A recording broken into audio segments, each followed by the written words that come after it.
Est-ce que vous avez des attentes? Eh bien, si vous en avez, comme je pense que tout le monde en a, eh bien, je pense que cette vidéo, elle est pour vous.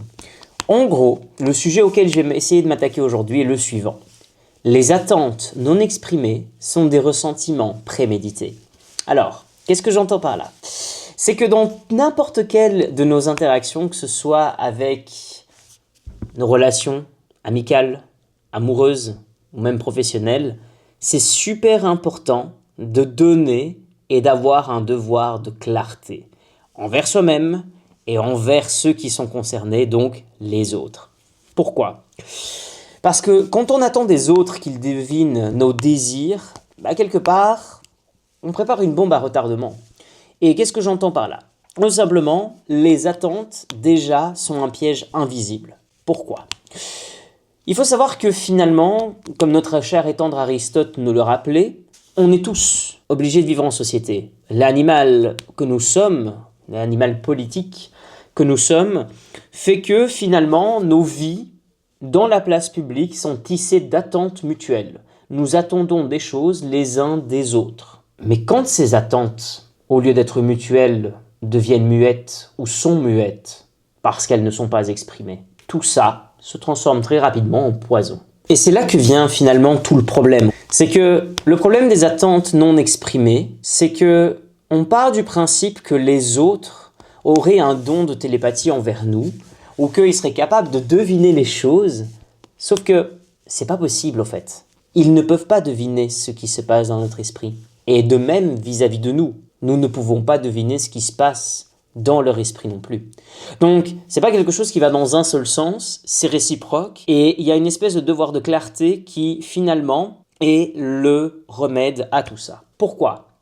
On a parlé des attentes, maintenant on va parler du fait de ne pas les dire, de ne pas communiquer. Et quel est le résultat? Le résultat est très simple, c'est que ne pas dire les choses, les garder pour soi, et les garder pour soi peut-être trop longtemps, va créer du ressentiment.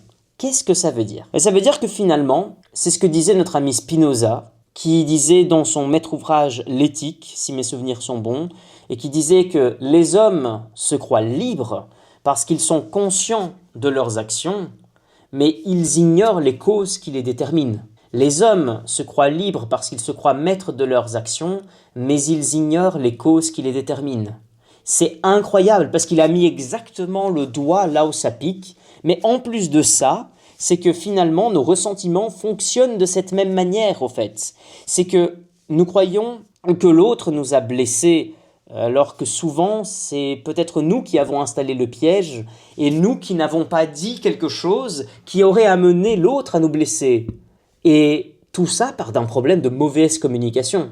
Alors certains auraient pu me dire, oui, mais alors pourquoi ne pas avoir mentionné la mauvaise communication en premier lieu? Parce que le ressentiment, c'est pas juste une réaction à une mauvaise communication. C'est parfois une mise en scène que nous avons préparée nous-mêmes. Et parce que nous sommes à la recherche de quelque chose d'autre, soit d'attention, soit de reconnaissance ou autre. Donc ce n'est pas juste un problème de communication. La communication, elle, est le remède. La clarté, elle, est le remède. Mais ce n'est pas que un manque de communication. Nous avons parlé de l'attente, nous avons parlé du ressentiment. Maintenant, concentrons-nous brièvement sur l'importance de le dire et l'importance de finalement atteindre une forme de liberté par la communication. Si nous ne disons pas les choses, si nous ne disons pas ce que nous attendons de l'autre, nous transformons quelque part cette autre personne dans une espèce de figurant ou de quelqu'un qui n'est pas mis au courant des choses. Et finalement, le scénario antérieur, le scénario intérieur que nous vivons ne peut pas être découvert par l'autre. Donc c'est une injustice d'abord envers l'autre puisqu'il n'est pas au courant de quelque chose que nous serions capables de ressentir. Et finalement l'autre, n'étant pas au courant, il finit par nous blesser ou tout simplement créer un conflit qui n'a pas lieu d'être parce que tout simplement, il n'était pas au courant que quelque chose n'avait pas été dit. Donc, le problème, il est là. Et le remède, c'est quoi? C'est le courage de le dire, en fait. Le fait de dire nos attentes, le fait de les exprimer, ce n'est pas exiger de l'autre quoi que ce soit. Parce qu'on a l'impression que là, en disant ça, c'est comme si on était tenu par un devoir moral d'exigence du fait de dire. Non, non, non, non, non, non, pas du tout. Le fait de dire quelles sont nos attentes, est une clarification. C'est un moyen de rendre la communication beaucoup plus limpide et claire entre les deux personnes. Pourquoi? Pour éviter les sous-entendus et surtout les malentendus, puisque le conflit peut naître d'un malentendu.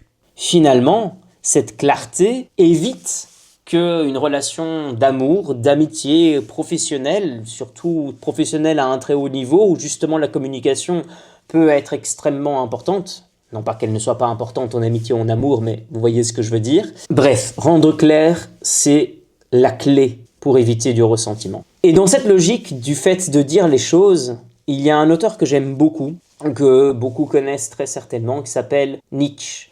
Et Nietzsche, dans Ainsi parlait Zarathustra, avait une phrase très très belle également, qu'il mobilise pour expliquer cela, que j'aime beaucoup. Dans Ainsi parlait Zarathustra, Nietzsche nous invite à transformer toutes les pulsions refoulées et les affirmations non dites en affirmations de vie.